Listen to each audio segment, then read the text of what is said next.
الحمد للہ والصلاۃ والسلام علی رسول اللہ وبعد۔ افطاری اور سحری کی کچھ سنتیں دیکھیں۔ افطاری کے تعلق سے اللہ کے نبی علیہ السلام کے بارے میں آتا ہے کہ آپ افطاری کرنے میں جلدی کرتے تھے، جیسا کہ صحیح بخاری مسلم وغیرہ کی حدیث ہے۔ عطا بن نبی وقار رضی اللہ عنہ کہتے ہیں کہ ہم لوگ ایک بار اللہ کے نبی علیہ السلام کے ساتھ سفر میں تھے اور آپ روزے سے تھے۔ علما غربت الشمس، جیسے ہی سورج غروب ہوا، آپ نے ایک صاحب سے کہا کہ انزل فجدہ لنا، جاؤ جلدی سے کیا کرو کہ ستو گھول کر کے لے کر کے آؤ۔ تو انہوں نے کہا اللہ کے رسول اللہ ہم صحیح تھا، اللہ کے رسول اللہ اور شام ہونے دیں، ان کو دیکھ رہے ان علیہ نہار وہ دیکھ رہے ہیں کہ اجالا ہے، آپ کہہ رہے ہیں کہ لے کر آؤ، یعنی ہم افطاری کریں۔ تو آپ نے ان کو تاکید کی کہ جاؤ لے کر کے آؤ۔ اسی طرح سے صحیح بخاری مسلم وغیرہ کی دوسری حدیث آتی ہے، نبی علیہ السلام نے یہاں تک بیان فرمایا کہ لا یزال الناس بخیر ما عجل الفطر، لوگ اس وقت تک برابر بھلائی میں خیر میں ہوں گے جب تک وہ افطاری کرنے میں جلدی کریں گے۔ افطاری کرنے میں جلدی کا تو یہ نہیں کہ سورج ڈوبنے سے پہلے کھا لیں گے، نہیں، سورج جیسے ہی غروب ہوگا، جیسے ہی ڈوبے گا، فوراً کھانا شروع کر دینا ہے، افطاری کر لینا ہے۔ یہ نہیں کہ آدمی سورج کے غروب ہونے کے بعد بھی انتظار کرے کہ بھی اجالا لگ رہا ہے اور تھوڑا سا اور اندھیرا ہونے دیں، ایسا نہیں ہے، بلکہ افطاری کرنے میں جلدی کرنا چاہیے، یہی سنت ہے۔ جلدی کا مطلب یہ کیا ہے کہ جیسے ہی سورج غروب ہو فوراً افطاری کر لینا چاہیے، یہ نہیں کہ احتیاط کریں کہ تھوڑا سا اور رات ہو جائے یا کہ اندھیرا ہو جائے تب نہیں۔ آپ کو پکا پتہ چل گیا کہ سورج غروب ہو چکا ہے، خلاص اب آپ کو افطاری کر لینا چاہیے، یہی سنت ہے۔ اور افطاری میں سنت کیا ہے؟ نبی علیہ السلام کیسے افطاری کرتے تھے؟ جیسا کہ سنن ابی داؤد ترمذی وغیرہ کے حدیث میں آتا ہے اللہ کے نبی علیہ السلام کے بارے میں کہ آپ افطاری کیسے کرتے تھے؟ یفطر علی رطبات، آپ نرم جو کھجور ہوتی ہے اس کو رطب کہا جاتا ہے، اس کھجور کے ذریعے سے آپ کیا کرتے تھے؟ افطاری کیا کرتے تھے۔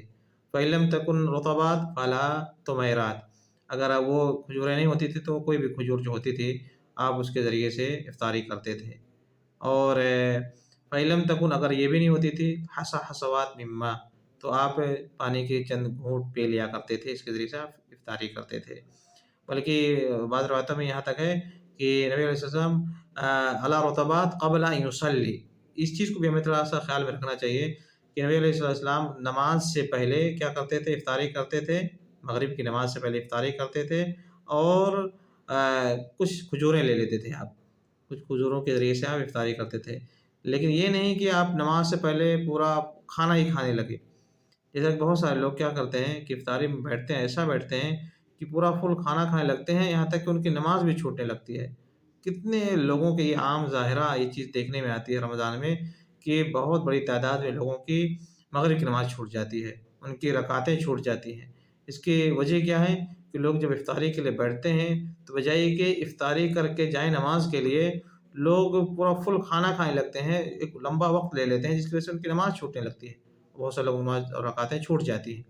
تو اس چیز کی طرف ہمیں دھیان دینا چاہیے کہ ایسا نہ ہو کہ ایک عبادت کو ہم ادا کر رہے ہوں اور ایسا ادا کرنے میں منہمک ہو جائیں کہ دوسری عبادت کا اس کے اوپر اثر پڑ جائے، دوسری عبادت پر اثر پڑ جائے، دوسری عبادت میں ہم کوتاہی کر جائیں۔ اور دیکھیں یہاں پر افطاری کے چکر میں ہم کیا کرتے ہیں، کبھی کبھی دوسری نماز کے تعلق سے ہم کوتاہی کرتے جاتے ہیں۔ مغرب کی نماز عام طور سے لوگوں کی چھوٹنے لگتی ہے، اور بڑی تعداد لوگوں کی ایسی ہوتی ہے جن کی کچھ نہ کچھ رکعتیں چھوٹ جاتی ہیں افطاری کی وجہ سے۔ تو کہ اس میں نبی علیہ السلام کی جو سنت ہے اس کو پکڑنے کی کوشش کریں۔ نبی علیہ السلام کھاتے نہیں تھے کچھ بھی، کیا کرتے تھے؟ افطاری کر لیا کرتے۔ افطاری کرتے ہوئے یعنی آپ کھجوریں لے لیتے تھے، کھجوریں کھا لیا کرتے تھے، افطاری ہو گئی، روزہ کھل گیا، خلاص اب جائیں نماز پڑھیں، نماز کے بعد پھر اپنا جو آپ کو کھانا کھائیں۔ تو یہی سنت ہے، نماز سے پہلے کیا کرنا چاہیے؟ کھجور وغیرہ کے ذریعے سے افطاری کر لینا چاہیے، پھر اس کے بعد میں جا کر کے نماز پڑھیں، بعد میں آپ کھانا کھائیں۔ یہ نہیں کہ کھانا کے چکر میں نماز ہی آدمی چھوڑ دے یا رکعتیں چھوڑ دے، تو اس چیز کو خیال میں رکھنا چاہیے۔ اسی طرح سے سحری کے تعلق سے کچھ چیزیں ہیں جسے ہمیں دھیان میں رکھنا چاہیے۔ دیکھیں سحری کے تعلق سے حدیث میں آتا ہے، نبی علیہ السلام نے یہاں تک بیان فرمایا کہ تسحروا فإن فی السحور برکہ، صحیح بخاری مسلم وغیرہ کی حدیث ہے کہ سحری کیا کرو اس لیے کہ سحری میں اللہ تعالیٰ نے برکت رکھی ہے، سحری میں اللہ تعالیٰ نے برکت رکھی ہے۔